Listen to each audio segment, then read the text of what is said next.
Get ready to spend a relaxing time collecting flowers. This is our review of Floriferous.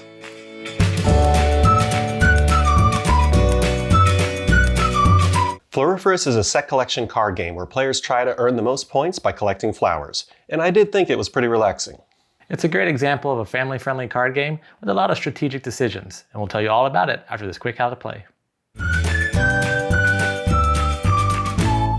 Floriferous is played over 3 days with 5 rounds in each day. At the start of each day, you'll lay out the grid, 5 columns with 4 rows of garden cards and 1 row of desire cards. Each player will then have 2 actions on their turn. First, they'll pick a card in the first column and place it in front of them. Then, the player will place their gardener pawn in the location where they took the card from. The location of the pawns will determine the turn order for the next round. After 5 rounds, discard any remaining cards and set up the grid again for day 2. After 3 days of choosing cards, players will add up their points on their cards and their bonuses, and the player with the most points wins.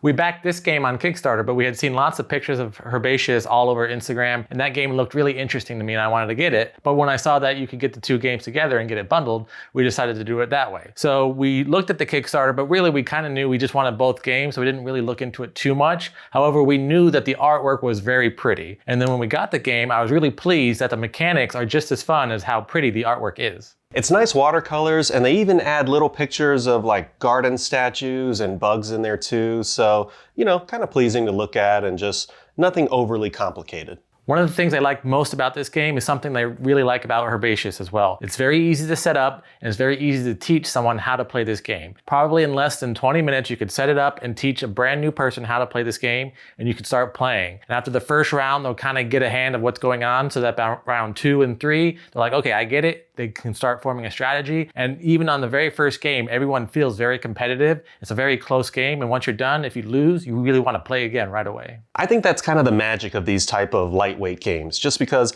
it doesn't look very intimidating. However, it's packed full of like strategy and mechanics that if you really wanted to take it to that level, you could. That's exactly right. On its surface, it looks very simple. And even while you're playing it, if you're not going to get really deep into strategy with it, you can just be like, all right, I'm going to get that card. I'm going to get that card. The bonus says I need that card, so I'll grab that card. You don't really have to think about it too hard. However, if you really wanted to, you can sit there on the first round going, okay, my strategy is I need to go here, here. I need to make sure that I'm placed here to do this on this round. I got to do this and this and this. So you can really overthink it and really score a lot of points. Or you can just kind of laissez-faire it and just be like, oh, I'll grab what I grab and see what happens. Throughout the whole game, I don't think you really feel like one player is making a breakout run for the points. However, you can kind of see what they're going after. So if you did kind of want to stop them and then maybe like take away some of their points, you could start going after what they're going after. However, if you didn't do that, points are still going to be a little close. So what I like about this game is you have a lot of options to combine different strategies to get as many points as possible. You can get the desire cards to combine with your garden cards. You can go for the bonuses as quickly as possible.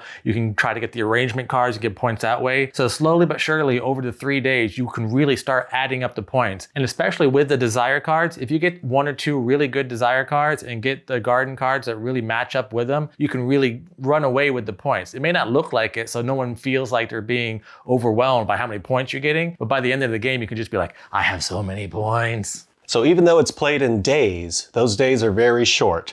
Once you get to day 2 or even day 3, you're like, oh no, where'd the time go? Now I have to, okay, hold on, let me think. All right, do I want ladybugs now? But really you should have been collecting them. But that's like, if you knew now what you knew then sort of thing. Or if I knew then what I know now. Sorry. It's very family friendly. It's all about flowers. So anybody can really play this game. There is strategy involved with it, but you don't have to really get too far into the strategy like we talked about. So young kids can really play this game. So I think it could be fun for the whole family. And of course, the same thing with all small box games is it's light. You can travel almost anywhere with it. Doesn't take up that much room to set up. So you can travel with it. You can play it, take it on camping trips, Boy Scout trips, Girl Scout trips, whatever you're doing. You pack it in your backpack. You don't really notice that it's there. And then when you want to play a game while you're there, it's easy to set up and you start playing.